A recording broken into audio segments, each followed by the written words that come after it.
మొత్తం మీద తీసుకుంటే మీ తండ్రి గారు అంటే ఉన్నం హనుమంతరాయ చౌదరి గారు సర్పంచ్తో మొదలుపెట్టి ఎమ్మెల్యే అయ్యారు అంటే ఒక క్రేజ్ను సంపాదించుకునే నియోజకవర్గంలో ఉన్నం హనుమంతరాయ చౌదరి అంటేనే పెద్ద ఆయన చాలా గౌరవమైన వాడు అనే ఒక ఈ బ్రాండ్ ఇమేజ్ అయితే సంపాదించుకున్నాడు. అయితే మీ తండ్రి గారికి ఉన్న క్రేజ్ను మీ సోదరులు ఇద్దరు కూడా స్మాష్ చేస్తున్నారు అనేది ఒక వాదన ఉంది. ఎందుకు అలా అంటున్నారు? మీరు స్మాష్ చేస్తున్నారా నిజంగా? మేము స్మాష్ చేసే పరిస్థితి మీరే మీ క్రేజ్ వచ్చిందనే రకంగా అనేవాళ్ళు కాదు. మీరు స్మాష్ చేస్తున్నారంటే మేమే అన్ని వ్యవహారాలు మీరే చేస్తున్నారనే రకం కాదు. ఎవరు నమ్మరు. ఒక రోజు నడుస్తుంది, 2 రోజులు నడుస్తుంది, నెల నడుస్తుంది, సంవత్సరం నడుస్తుంది. 2 సంవత్సరాల నుంచి అలాగే ఉన్నామంటే మేము ఏదైనా స్మాష్ చేస్తుంటే ఏ రకంగా ఉంటామండి? మేము లైవ్లో ఉండేవాళ్ళం కాదండి. ఏదైనా స్మాష్ చేస్తుంటే మా నాయనగారి పేరును అలాగే ఉంచాలనే ఉద్దేశంతో తీవ్రంగా ఇచ్చేస్తుంటాం. మేము వృత్తి మాది వేరే చోట. మేము ఏ విషయంలో స్మాష్ చేసామో కానీ చెప్పి సెలవిస్తే ఎవరైనా కానీ మేమంటే గిట్నోళ్ళు మాట్లాడుతున్నారు. ఏ విషయంలో స్మాష్ చేశారు? మన అన్ని విషయాల్లో చొరవ తీసుకోవడము, తండ్రి గారికి ముందే పోలీస్ స్టేషన్లో వెళ్ళడం, పోలీస్ స్టేషన్లో పంచాయతీ చేయడము, రోడ్డు పనులు జరుగుతుంటే కాంట్రాక్టర్లను బెదిరించడము, గాలిమర్ల దగ్గరికి పోవడము, ఇట్లాంటి పనులన్నీ మధ్యస్థం చేస్తున్నారు, దౌర్జన్యం చేస్తున్నారు. హనుమంతరావు చౌదరి అలాంటి వ్యక్తి కాదు, చాలా నెమ్మదసుడు. అలాంటి వ్యక్తి పేరును చెడగొడుతున్నారు కొడుకులు ఇద్దరు అనేది కదా వాదన. కానీ మేము ఇక్కడ వర్క్లే చేయట్లేదు, మేము ఇక్కడ ఏమి చేయకుండా ఉన్నాము, అన్ని రకాలుగా మీకు వేరే రాష్ట్రాల్లో పోయారని మీరే ప్రశ్నించారు, మీరే చెప్పారు. అలాంటిది మళ్ళీ ఇక్కడేం చేస్తామండి? మాకు ఒక వృత్తి ఉందండి. మేము ఎక్కడైనా పోతే మమ్మల్ని అలాగే బెదిరిస్తారు కదా. మేము వేరే రాష్ట్రాల్లో పోతే మమ్మల్ని అలాగే బెదిరిస్తారు కదా. అలా ఇక్కడ అలాంటి ఇలాంటి కల్చర్ లేదండి ఈ నియోజకవర్గంలో. కావాలని గిట్నోళ్ళు చేసే ప్రయత్నాలకి దీనికి ఏం చేయగలం మనం? కావాలని గిట్నోళ్ళు ఏదో ఒకటి చేస్తారు. మేము మమ్మల్ని బెదిరించారా? మేము ఈరోజు ఈడ చేస్తే మిమ్మల్ని చేస్తారా? మేము ప్రతిపక్షంలో కూడా మేము ఇక్కడ వర్కులు చేసాం, ప్రతిపక్షంలో కూడా మేము కంకర విషయాలు నడుపుకున్నాం. ప్రతిపక్షంలో అంటే మళ్ళీ మమ్మల్ని అప్పుడు చేసిన వాళ్ళు ఈరోజు మమ్మల్ని చేయరా? మేము చేస్తే ఆ రోజు మమ్మల్ని చేసిన వాళ్ళు అది ఎక్కడైనా సాధ్యం అవుతుందా? మమ్మల్ని చేస్తారు ఏదైనా చేస్తే. కానీ ఎప్పుడు శాస్త్రంగా ఉండలేరండి ఎవరు కూడా. అలాంటి చేసిన వాళ్ళు ఇక్కడ ఎవరు ఉండలేరండి. ఇక్కడ మాకు ఆ కల్చరు లేదు, మేము అలాంటి వ్యక్తులు కాదు. Not even single case is filed on us. మేమేమి ఏ రోజన్నా ఈరోజు ఈ విషయంలో అధికారం లేకున్నప్పుడు కూడా మాకు ఆ కల్చర్ ఉంటే మేము మా మీద ఒక ఎఫ్ఐఆర్ అన్న బుక్ అయ్యేది. మా మీద ఒక ఎఫ్ఐఆర్ కాదు, ఈరోజే కాదు, ఎప్పుడు ప్రతిపక్షంలో కానీ పెట్టిండాలి కదా. ప్రతిపక్షంలో రఘువీరెడ్డి చేయించిన పనే అది. మేము అలాంటి వాటికి దూరంగా ఉంటాం. ఎక్కడ గొడవలకి, దౌర్జన్యాలకి, వీటన్నిటికీ దూరంగా ఉంటాం. ఎక్కడ కూడా మా మీద ఏది జరగలేదు ఇంతవరకు. మీరేమో నియోజకవర్గ వ్యాప్తంగా రోడ్లు వేస్తామంటున్నారు, రోడ్లు వేసి ఇస్తున్నామంటున్నారు. కానీ నియోజకవర్గంలో రోడ్ల పరిస్థితి అధ్వానంగా ఉందంటున్నారు. సెట్టూరు మండలము ఈ మొత్తం అనూంపల్లి, చెర్లోపల్లి, కైరవి ఈ మార్గంలో కూడా రోడ్డు అంతా కూడా చిద్దరవద్రగా ఉంది అంటున్నారు అనమాట. అంటే ఆ రోడ్డు పరిస్థితి ఏమంటారు? కాదండి, మామూలుగా అభివృద్ధి అనేది నిరంతర ప్రక్రియ అండి. ఆ ప్రక్రియలో భాగంగా ముందు మెయిన్ రోడ్లు వేసాము, తర్వాత గ్రామీణ ప్రాంతాలకు కూడా రహదారులు అవసరమైంది. ఎప్పుడైతే రాష్ట్రం విడిపోయిందో ఆ రోజు నుంచి పంచాయతీరాజ్కి నిధులే లేకుండా పోయినాయి. గత పాలకుల యొక్క దౌర్భాగ్యంతో PMJSY నిధులు కూడా రాకుండా చేశారు. అన్నిటికీ ఇది ఉన్నాయి. ఈరోజు ఇదే దాన్ని కొన్ని గ్రామాలు ఇప్పుడు ఏదైతే మీరు చెప్పారు అనుప్పల్లి అని చెప్పారు, దానికి రోడ్డు ఆల్రెడీ మంజూరు అయిపోయిందండి. కానీ ఇంకా టెండర్లకు వెళ్ళాల్సిన పరిస్థితిలో ఉంది, స్టేజ్లో ఉంది. ఏ ఒక్క గ్రామానికి కూడా రోడ్డు సౌకర్యం లేదు, ఈ ఎలక్షన్లు అయిపోయేలోపు రోడ్డు సౌకర్యం లేదు అనే పరిస్థితి లేదండి. ప్రతి గ్రామానికి దుర్గం పరిధిలో కూడా తిమ్మ సముద్రము, కొత్తూరు ఈ ఊర్లో కూడా రోడ్లు లేవు, ప్రజలు చాలా ఇబ్బందులు పడుతున్నారు. కాదండి, ఒక గ్రామానికి 2 వైపులా రోడ్లు ఉండవండి. ఒకవైపు నుంచే రోడ్డు వేస్తారు. ఇంకా ప్రభుత్వం దగ్గర ఆర్థిక వనరులు అంతగా లేవు. తిమ్మ సముద్రానికి ఒకవైపు నుంచి రోడ్డు ఉంది, ఇంకోవైపు నుంచి రోడ్డు కావాలని ఇంకోవైపు రోడ్డు బాగలేని చూపిస్తున్నారు, కానీ రోడ్డు ఉన్నది చూపించట్లేదు. ఎక్కడ కూడా రోడ్డు ఉందండి తిమ్మ సముద్రానికి. కానీ అవి కూడా మంగళకుంటకు కూడా ఎన్నికలప్పుడు హామీ ఇచ్చారు నాన్నగారు, అది కూడా ఈసారి శాంక్షన్ ఇస్తున్నారు. ఇది కూడా మామూలు EAP ప్రాజెక్ట్ అని కేంద్ర ప్రభుత్వానికి ప్రతిపాదనలు పంపారండి రాష్ట్ర ప్రభుత్వం నుంచి. వాటిలో ఇవన్నీ ఇంక్లూడ్ అయినాయి. ఖచ్చితంగా ఎన్నికల్లోపు ప్రతి ఊరికి తార్ రోడ్డు సౌకర్యం ఉంటుందండి. ఎక్కడ ఏ ఊరికి పోయినా తార్ రోడ్డు సౌకర్యం ఉంటుంది. అవే కాకుండా లింక్ రోడ్లు కూడా అభివృద్ధి చేస్తున్నారండి ప్రతి గ్రామంలో.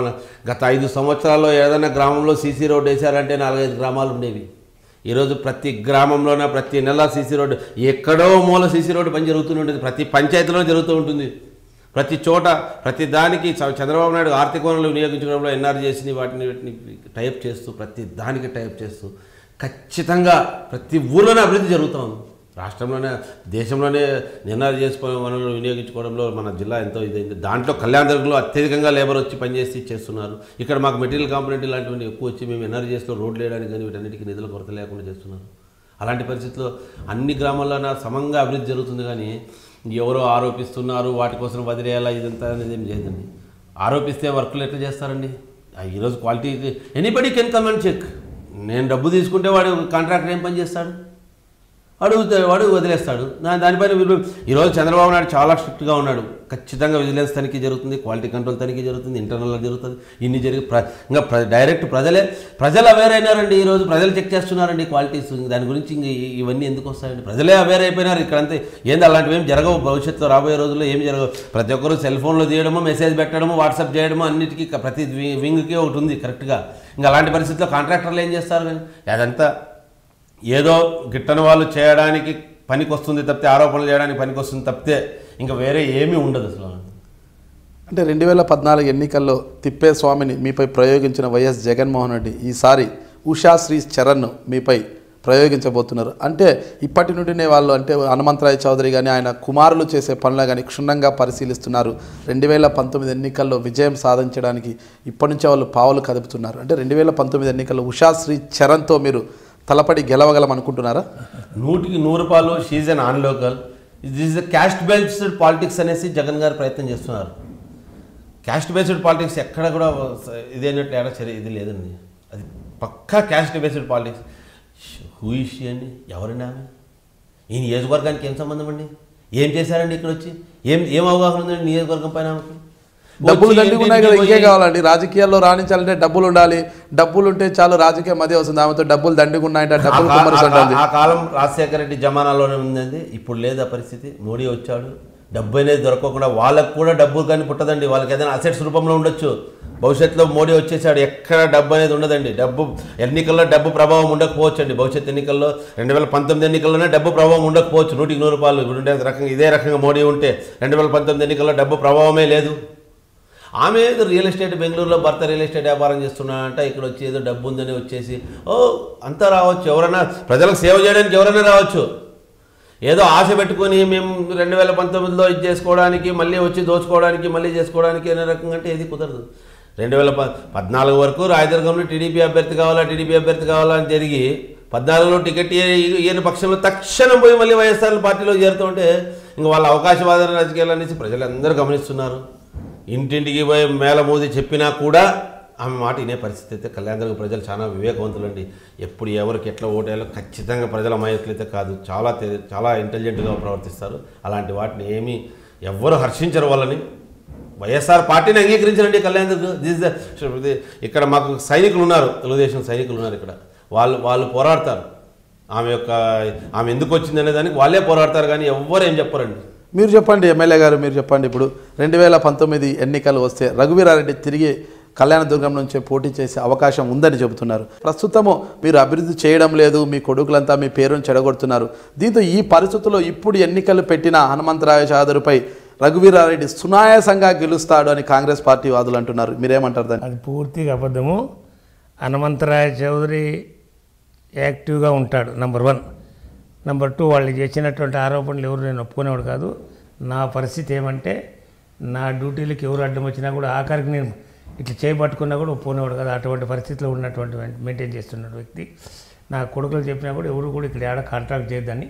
ఏదైనా అదైతే గాలి వరలు అయితే మనకు సంబంధం లేదు, ఇది ప్రభుత్వం సంబంధించి కాదు. ఎడన బయట చేసుకోమని చెప్పినంత తప్ప ఇంకొక కార్యక్రమం. ఇంక రెండవ విషయం, చంద్రబాబు నాయుడు చేస్తున్నటువంటి పరిస్థితులు ఎవరన్నా వేరే వాళ్ళు వచ్చినాయి, రఘువీరెడ్డి కాదు, వాళ్ళ జేజమ్మ వచ్చినా కూడా ఇక్కడ గెలిచేటువంటి పరిస్థితి లేదు. కారణం ఏమంటే ప్రజలందరికీ ఇక మేము అందుబాటులో ఉన్నాం.